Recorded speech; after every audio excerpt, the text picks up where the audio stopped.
नमस्कार दोस्तों, आपका अपना चैनल के YouTube प्लेटफॉर्म पर आपका तहे दिल से स्वागत। दोस्तों, हमारे यहाँ हमारे जो राजनेता है वो कुछ इस कदर जमे बैठे हैं अपनी अपनी कुर्सियों पर कि वो देखकर हम और आप हैरत में पड़ जाएंगे। आमतौर पे ये सब राजनेता अपने वंश और परिवार को ही बढ़ावा देने में पूरा विश्वास रखते हैं और इसलिए हमारे देश में परिवारवादी वंशवादी पार्टियों का बोलबाला है। आप कल्पना करेंगे कि किसी पार्टी की स्थापना 24 साल पहले हुई और उसके जो संस्थापक अध्यक्ष हैं वो अभी तक उस पार्टी में जमे हुए हैं। जी हाँ, मैं नेशनलिस्ट कांग्रेस पार्टी की बात कर रहा हूँ, एनसीपी की बात कर रहा हूँ। 24 साल से हमारे शरद पवार इस पार्टी के अध्यक्ष बने हुए हैं और आज फिर एक प्रेस कॉन्फ्रेंस करके ऐलान कर दिया उन्होंने कि वो अपना अध्यक्ष पद से जो इस्तीफ़ा दिया था वो वापस ले रहे हैं और अपना कार्यकाल पूरा करेंगे। ये सारी पार्टियां अपने आप को लोकतांत्रिक पार्टियां कहती है कि हमारे यहाँ लोकतंत्र को बढ़ावा दिया जाता है। अब आप कल्पना करिए कि ये किस तरह का लोकतंत्र है, जहाँ किसी अन्य को मौका देने में ये लोग इस कदर डरते हैं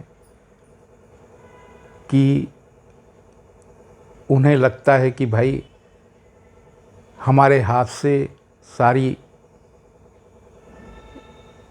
स्थितियाँ निकल जाएगी, जो वर्चस्व वाली स्थितियाँ हैं वो सारी स्थितियाँ निकल जाएगी और दूसरी पीढ़ी के नेताओं को आगे बढ़ाने की बजाय खुद ही बने रहते हैं। और ये शरद पवार के रूप में एक मुँह बोलता सबूत है। आप यदि भूले नहीं होंगे तो 2 मई को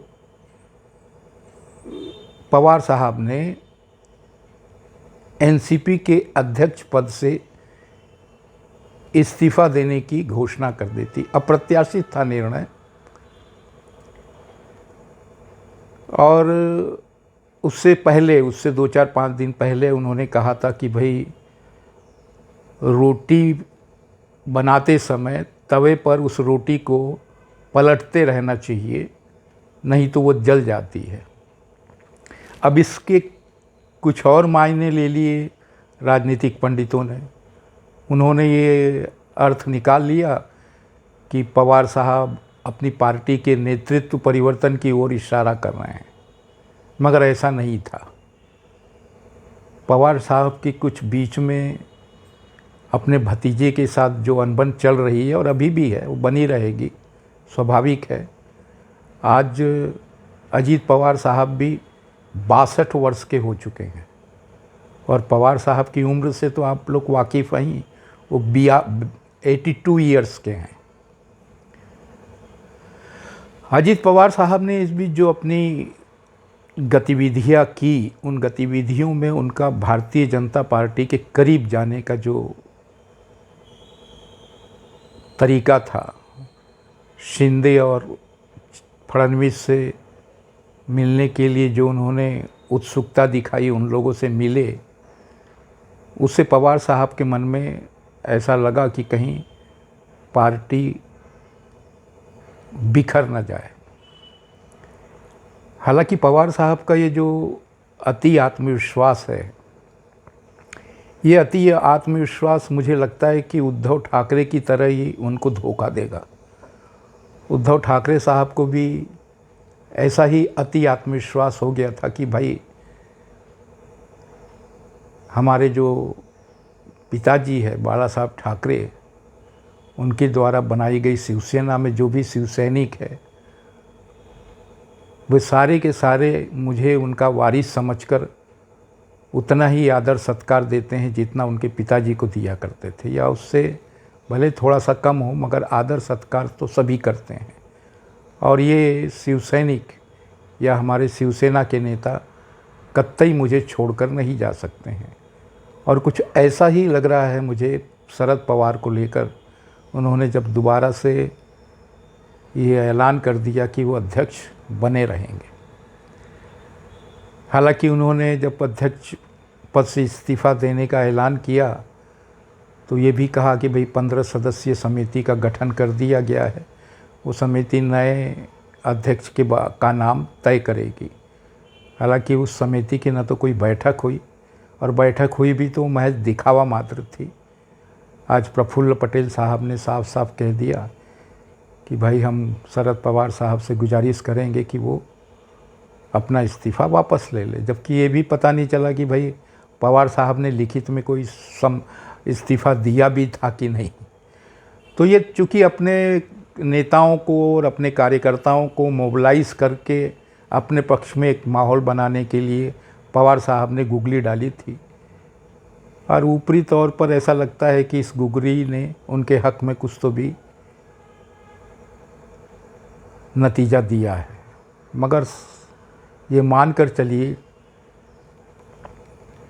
कि आने वाला समय उनके लिए बहुत ही कड़ा साबित होगा, क्योंकि इस संबंध में अभी अजीत पवार साहब की कोई प्रतिक्रिया नहीं आई है। पवार साहब के ऊपर चारों तरफ से दबाव डालने का एक माहौल तो पूरी तरह से महाराष्ट्र में बनाया ही गया था, बाहर से भी नेताओं ने बनाया था। कहते हैं, ये कहा जा रहा है कि राहुल गांधी साहब ने भी सुप्रिया सुले को फ़ोन किया था कि वो अपने पिता को मनाएं, और हमारे तमिलनाडु के मुख्यमंत्री M.K. स्टालिन साहब ने भी सुप्रिया सुले को फ़ोन करके कहा था कि भाई पिताजी से गुजारिश करिए कि वो अपना इस्तीफ़ा वापस ले ले। तो ये सारा एक नाटकीय सा जान पड़ता है, और ये इस तरह की नाटकीयता करने में पवार साहब बहुत चतुर है, माहिर है। उन्होंने किया, देखने से लगता है कि तात्कालिक तौर पर वो अपनी इस योजना में सफल हो गए हैं। मगर मेरा ये भी अनुमान है कि अभी जैसे ही जिन 15 लोगों को उन्होंने कमेटी में रखा था, उनके अपने लोग हैं, वरिष्ठ लोग हैं, जो अब तक सारी राजनीति पवार साहब के साथ मिलकर ही करते रहे हैं। उनका वजूद भी पवार साहब के से ही जुड़ा हुआ है पूरी तरह से। उनमें से अनेकों का तो अपना जनाधार भी नहीं रह गया है। तो स्वाभाविक है वो सारा का सारा जो पैनल है वो पवार साहब को तो बनाए रखेगा। मगर यहाँ सोचने वाली बात ये है कि भाई एक उन्होंने जो उनका जो रुझान है, जैसे कि आमतौर पर देखा जाए, वो अपनी बेटी के प्रति है उनका रुझान। वो अपनी बेटी को अपनी विरासत सौंपना चाहते हैं। तो एक ऐसे बीच में चर्चा चली थी कि शायद वो पार्टी के संरक्षक बने रहेंगे और फिलहाल के लिए अपनी बेटी को कार्यकारी अध्यक्ष बनाएंगे, और फिर आगे पार्टी के लिए जो भी करना होगा वो करेंगे। अजीत पवार के लिए तो कतई उनके मन में लगाव नहीं है, ये अनेक बार जाहिर हो चुका है। और ये मुझे ऐसा लग रहा है, मेरा अपना अनुमान ये कह रहा है कि जो 15 सदस्यीय पैनल या कमेटी कह लीजिए, वो भी सुप्रिया सुले को लेकर थोड़ा सा असमंजस में थी कि इस तरह का कोई कदम अभी न उठाया जाए। कम से कम मुझे ये लगता है कि ये 4-5 महीनों में इस संबंध में कोई भले निर्णय ले लिया जाए, मगर तत्काल में अभी कोई इस तरह का कदम उठाना पार्टी के हक में नहीं रहेगा। और इसीलिए उनको इस बात के लिए मनाया गया है पवार साहब को कि आप ही बने रहिए तो ही पार्टी बनी रहेगी। मगर ये महज उनकी कहने का मतलब अपने आप को तत्कालिक रूप में संतोष देने की एक नीति भर है, इससे आगे कुछ नहीं। ये अति आत्मविश्वास पार्टी के लिए घातक साबित होगा, ऐसा मुझे पूरा विश्वास है।